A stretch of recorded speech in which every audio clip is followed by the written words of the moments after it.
Hi mummy's, இன்னைக்கு 3 month பேபியோட growth, vision, weight and height, feeding, motor skill and milestone இதை பத்தி தான் பார்க்க போறோம். First one growth. இப்ப பாத்தீங்கன்னா குழந்தைங்களுக்கு நல்லாவே டே அண்ட் நைட் ரெகக்னைஸ் பண்ணிருப்பாங்க. மோஸ்ட்லி இப்போ டேல விழிச்சிட்டும் நைட் டைம்ல அதிகமாகவும் ஸ்லீப்பிங் பண்ணுவாங்க. ஸோ மாமா இருக்கிறது நம்மளுக்கும் ரொம்பவே ஈஸியா இருக்கும். அப்புறம் பாத்தீங்கன்னா பெரிய growth என்ன அப்படின்னா ட்ரீம் ஃபீடிங் பண்ணுவாங்க. அதாவது குழந்தை தூங்கிட்டு இருக்காங்கன்னா நீங்க எழுப்பி கொடுக்கணும்னு அவசியம் இல்லை. அவங்க வாய்கிட்ட நீங்க நெப்பில கொண்டுட்டு போனீங்க அப்படின்னாலே அவங்க ஃபீட் பண்ண கத்துருப்பாங்க. ரொம்ப கண்ட்ரோலா ஃபீட் பண்ணுவாங்க. முன்னாடி மாதிரி அடிக்கடி பொறுக்கி ஏத்திக்கிறது இந்த மாதிரி பண்ணாம ரொம்பவே கண்ட்ரோலா ஃபீட் பண்ணுவாங்க.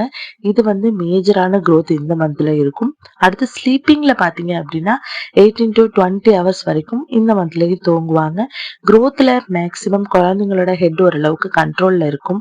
அதுதான் மேஜரா நம்ம 3 மந்த்ல பார்க்க வேண்டிய growth. அடுத்ததா குழந்தைங்களோட விஷனை பொறுத்த வரைக்கும் பாத்தீங்கன்னா இது வரைக்கும் 30 சென்டிமீட்டர் வரைக்கும் இருக்கிறது தான் அவங்க கண்ணுக்கு தெரியும்.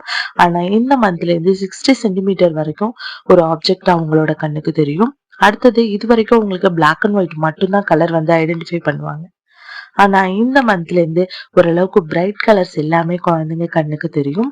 அடுத்தது ஹியரிங் சென்ஸ் நல்லாவே அவங்களுக்கு டெவலப் ஆயிருக்கும். சொல்ல போனா ஒரு 99% வரைக்கும் ஹியரிங் சென்ஸ் இருக்கும். ஸோ இந்த ஸ்டேஜ்ல உங்க குழந்தைங்களுக்கு நல்ல செவித்திறன் இருக்கா அப்படிங்கறத நீங்க தான் வந்து ஐடென்டிஃபை பண்ணணும். அடுத்ததா குழந்தைங்களோட வெயிட் அண்ட் ஹைட்டை பொறுத்த வரைக்கும் சொல்லணும் அப்படின்னு பாத்தீங்கன்னா இந்த மந்த்ல குழந்தைங்க மேக்ஸிமம் 3 to 4.2 kg வரைக்கும் வெயிட் அச்சீவ் பண்ணிருப்பாங்க. அதாவது பர் மந்த்துக்கு 900 to 1.5 kg வரைக்கும் குழந்தைங்க வெயிட் இன்க்ரீஸ் ஆகிருப்பாங்க. அடுத்தது குழந்தைங்களோட ஹைட் பாத்தீங்கன்னா 46 to 56 சென்டிமீட்டர் வரைக்கும் இருப்பாங்க. குழந்தைங்களோட பர்த் வெயிட்டை பொறுத்து இது ஒவ்வொரு குழந்தைக்குமே மாறுபடும். அடுத்தது குழந்தைங்களோட ஃபீடிங்கை பொறுத்த வரைக்கும் டே டைம்ல 2 to 3 hours ஒன்ஸ் அவங்களே எழுந்து பால் குடிச்சுப்பாங்க. நைட் டைமா இருக்கு அப்படின்னா 4 to 5 hours வரைக்கும் கூட குழந்தைங்க நல்லா அசந்து தூங்குவாங்க. அப்படி தூங்குறாங்கும் போது நீங்க குழந்தைங்கள ரொம்ப டிஸ்டர்ப் பண்ணி எழுப்பி கொடுக்கணுங்கிற அவசியம் இல்லை. முன்னாடி சொன்ன மாதிரியே தான் ட்ரீம் ஃபீடிங் பண்ண கத்துருப்பாங்க.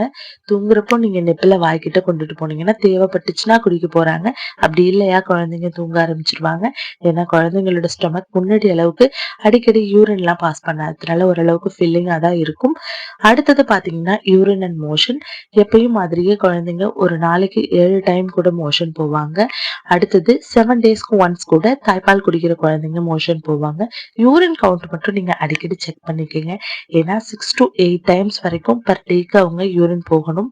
அப்படின்னாதான் குழந்தைங்களுக்கு சரியான அளவுல பால் கிடைக்குது அப்படின்னு அர்த்தம். ஃபார்முலா குடிக்கிற குழந்தைங்க அப்படின்னா 3 டேஸ்க்கு அப்புறம் மோஷன் போகல அப்படின்னா நீங்க தண்ணி கொடுக்கறது இந்த மாதிரி எந்த ஆக்டிவிட்டியும் நீங்களா பண்ணாம ஹாஸ்பிட்டல்ல கூட்டிட்டு போங்க.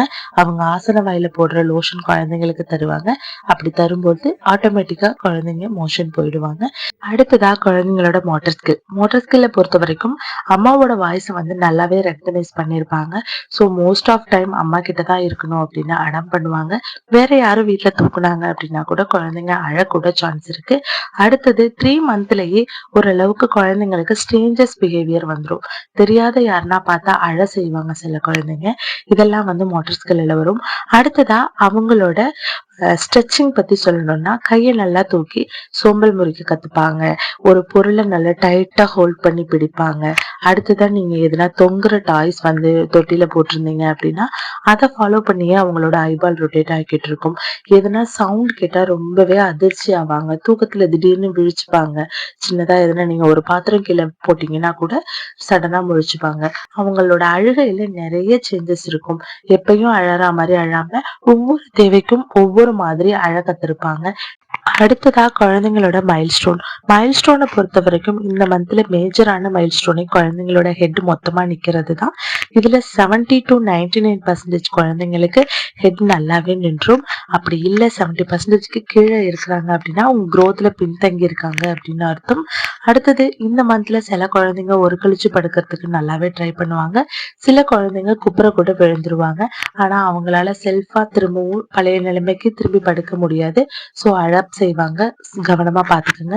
அடுத்ததா இந்த மந்த்ல அவங்களோட ஹேண்ட் ஆக்டிவிட்டிஸ் அதிகமாவே இருக்கும். அதனால பக்கத்துல எதுனா துணி இருக்கு அப்படின்னா அதை எடுத்து ஃபேஸ்ல போட்டுக்க கூட சான்ஸ் இருக்கு. ஸோ ரொம்பவே கவனமா பாத்துக்கோங்க. குழந்தைங்களை இந்த மந்த்ல இருந்து நீங்க ரொம்ப கேரிங்கா பாத்துக்கணும். ஏன்னா அவங்களோட ஆக்டிவிட்டி அதிகமாகறதுனால அவங்க ஸ்லிப் ஆகி கீழே விழ இந்த மாதிரி சான்ஸ் நிறையவே இருக்கு. ஸோ முன்னாடி மாதிரி இல்லாம குழந்தைய ரொம்ப சேஃபா பார்த்துக்கணும். யாரோ ஒருத்தர் கூட இருக்கிற மாதிரியே பார்த்துக்கோங்க. அதுதான் ரொம்பவே நல்லது.